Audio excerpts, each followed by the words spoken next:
हाँ जी, BA final year. हमारी नेक्स्ट पॉइंट देखिए, road not taken we have done. Next point है टीएस इलियट की journey of the Magi. It's also a very good poem. So इसके इसके बारे में हम एक इंट्रोडक्शन से आज कर लेते हैं, देन नेक्स्ट जो हमारी लेक्चर होगा इसे मैं आपको करवा दूंगी कंप्लीट। टीएस इलियट क्या है? Was born in Saint Louis Missouri, USA. He came to London during the first world war में ये लंदन आया था। He became a British citizen in 1927। वैसे यूएसए में पैदा हुआ था, लेकिन बाद में ये लंदन में सेट हो गया, तो ब्रिटिश सिटीजन बन गया 1927 में।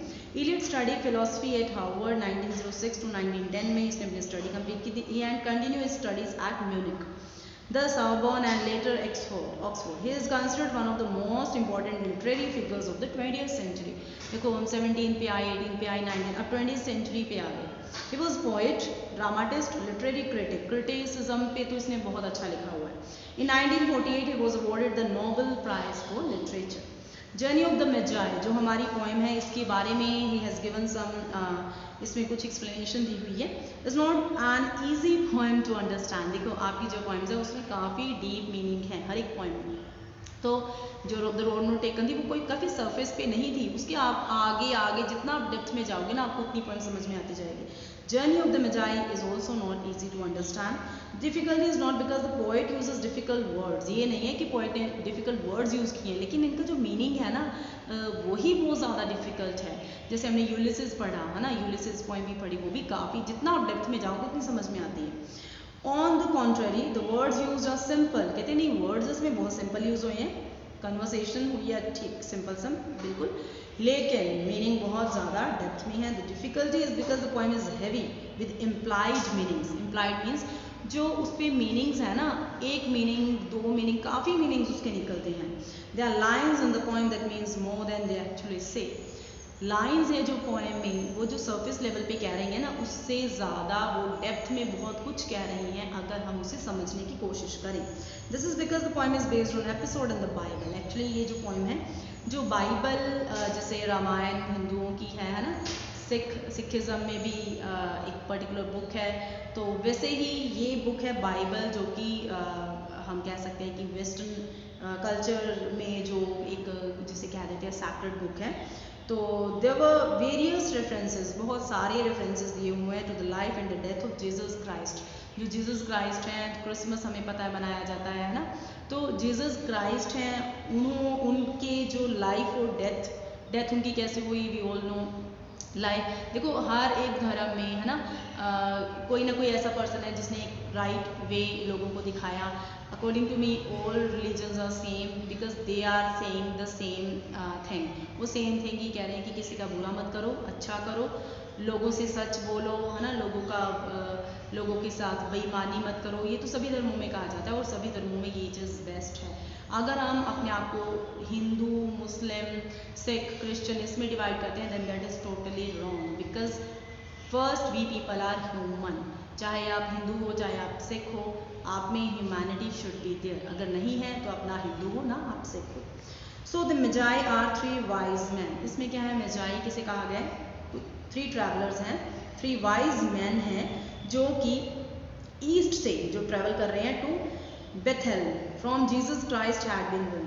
बेथेल कौन सी जगह है जहाँ पे ये वर्ड क्या है, बेथलेहम, है ना, जहाँ पे जीसस क्राइस्ट का बर्थ हुआ था। The references to these wise man who were astrologers, जो एस्ट्रोलॉजर्स थे उनके बारे में रेफरेंस दिया हुआ है in the chapter Matthew.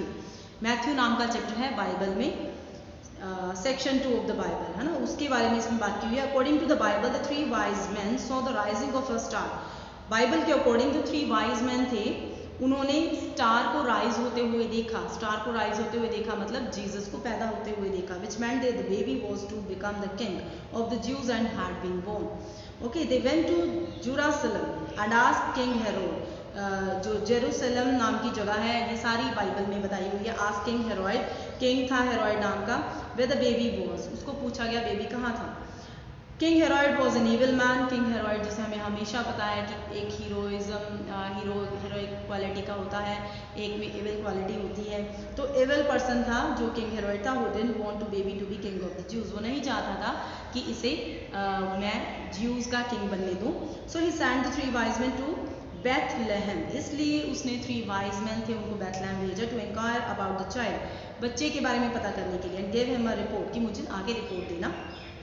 The star which they had seen laid them to place where the child lay. तो वो जो स्टार था उन तीनों को कहाँ ले गया जहाँ पे बच्चा लेटा हुआ था, ले था. The 3 wise men were overjoyed when they saw the baby Jesus and they offered him gift. जो 3 बंदे थे वो इविल मैन के थे, लेकिन जब उन्होंने जीसस को देखा तो वो बहुत ज़्यादा खुश हो गए.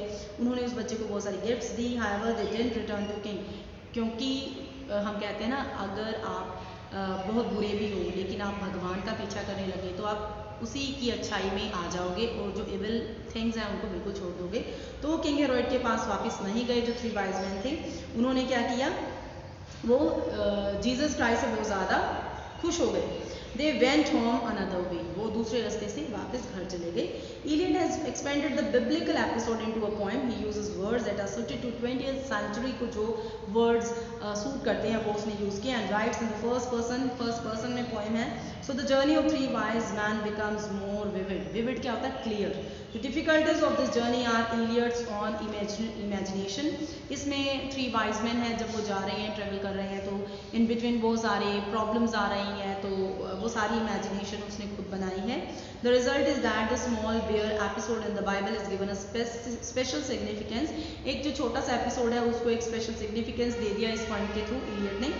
The poem goes beyond the retelling of an episode in religious text. Poem बहुत ज़्यादा पीछे चली गई, मतलब बहुत ज़्यादा जो टेक्स्ट में इस एपिसोड को एक्सप्लेन किया ना, इससे बहुत ज़्यादा आगे चली गई. The journey could be the journey, और इसमें जो 3 वाइज मैन की जर्नी बताई है ना, वो किसकी हो सकती है? जो ऑल ह्यूमन बीइंग्स हैं, जो कि गलत रास्ते पे जा रहे हैं, जो कि बर्थ और डेथ में जो भी है उसके बीच में फंसे हुए हैं. It could also be the journey between one part of life to another. हम जैसे 7 स्टेजेस हमने शेक्सपियर की पॉइंट पढ़ी, पहले स्टेज से सेकंड पे जाते हैं, ये वो भी हो सकती है.